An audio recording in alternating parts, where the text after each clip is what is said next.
गेहूं की कटाई चल रही थी। एक जो देवर भाभी होते हैं गेहूं की कटाई कर रहे होते हैं। जो भाभी होती है वो विधवा होती है, जिसका पति का देहांत 4 साल पहले ही हो गया होता है। जो देवर होता है वो जवान होता है, वो शरीर से हट्टा कट्टा होता है। जो देवर होता है उसकी उम्र 18-19 वर्ष होती है। जो देवर होता है देखने में एकदम शरीर से फिट फाट था। जो उसकी विधवा भाभी थी, साथ में जाता था, गेहूं कटवाता था और फिर घर आ जाता था। ऐसे 3-4 दिन चलता रहा। फिर एक दिन जो उसका देवर होता है अपनी भाभी के साथ ऐसा कांड कर देता है कि आप लोग कल्पना नहीं कर सकते। तो नमस्कार दोस्तों, स्वागत करता हूं आप सभी का एक नई वीडियो में।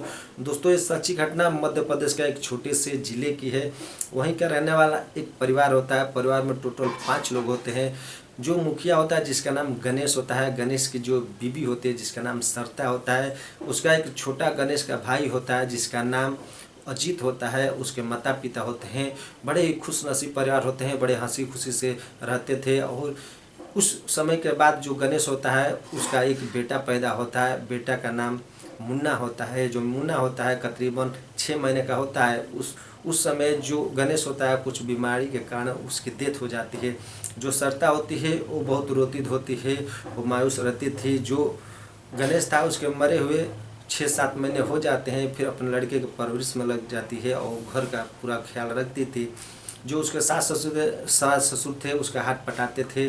कुछ भी ज़रूरत होता था वो जो अजीत देवर था उसकी पूरा करता था। कुछ पैसे के मामले में कमा धमा लाता था, उसको घर का खर्चा चलता था। धीरे धीरे दोस्तों कुछ समय बीत जाते हैं। जो लड़का मुन्ना होता है धीरे धीरे 2 वर्ष का हो जाता है। फिर मार्च का महीना आता है, जो गेहूं का बुआई होती है वो पक जाता है। फिर एक दिन उसकी जो सरता की सास होती है ये बोलती है कि बहू गेहूं पक गया है, काम करो, अजीत का ले लो और गेहूं की कटाई चालू कर दो। जो सरता होती है ये बोलती है ठीक है अम्मा, हम गेहूं कटाई कल से चालू कर दें। आज रविवार है, सोमवार से हम गेहूं कटाई चालू कर देंगे। फिर सरता अपने देवर अजीत को लेकर सोमवार से गेहूं का कटाई चालू कर देती है। सुबह वो लोग जाते हैं, गेहूँ काटते हैं और जैसे धूप हो जाता है वो दोपहर को आके खाना पीना खा के आराम करते हैं। फिर शाम को 4 बजता था तो जाते थे। ऐसे ही 4-5 दिन चलता रहा। फिर एक दिन जो देवर भाभी होते हैं वो खेत में जाते हैं और शाम के वक्त होता है, 4-5 बज रहे होते हैं। गेहूं कटाई चालू कर देते हैं दोनों देवर भाभी। जो उसकी विधवा भाभी होती है उसका पल्लू जो आगे से सरक जाता है। जो अजीत होता है वो बगल में ही बैठ के कटाई कर रहा होता है, देखता है। जो इसके मन में लड्डू फूटने लगते हैं। फिर अजीत अपने मन ही मन सोचता है कि मुझे आज मिल जाता तो कितना मज़ा आ जाता। फिर जो उसकी सरता भाभी होती है वो पल्लू को देखती है कि जो अजीत है उस पर ध्यान लगाया। फिर वो अपना पल्लू संवारती है और गेहूँ कटाई चालू कर देती है।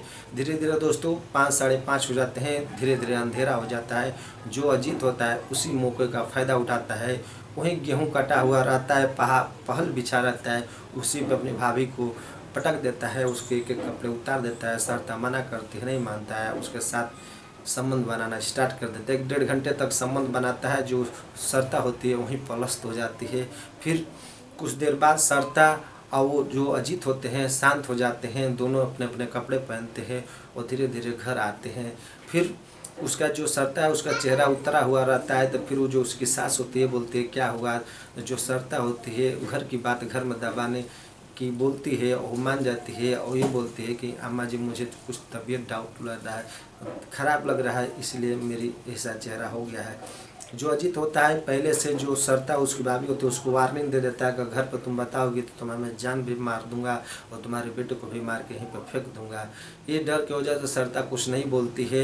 और उसका अजीत होता है वो हर बार अपनी भाभी को प्रमाणित करने लगता है। जब उसका मौका मिलता था अपनी भाभी का संबंध बना लेता था, अपने शरीर का हौस मिटा लेता। धीरे धीरे ऐसा ही कई बरस चलता है। फिर जो सरता होती है एक दिन प्रेग्नेंट हो जाती है। जैसे प्रेग्नेंट हो जाती है फिर अजीत होता है उसे पता लगता है तो उसे हॉस्पिटल ले जाके एबॉर्शन कराने की कोशिश करता है।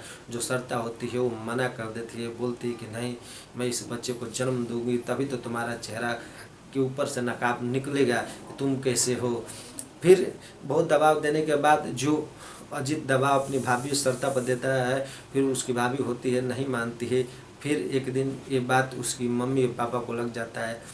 फिर धीरे धीरे ये बात पूरा तेज़ी से पूरी गांव में फैल जाती है। फिर गांव वाले कुछ पंचायत के लोग होते हैं जो अजीत के माता पिता होते हैं उन पर दबाव डालने लगते हैं। दबाव के कारण जो उसके माता पिता होते हैं वो अजीत पर दबाव डालते हैं।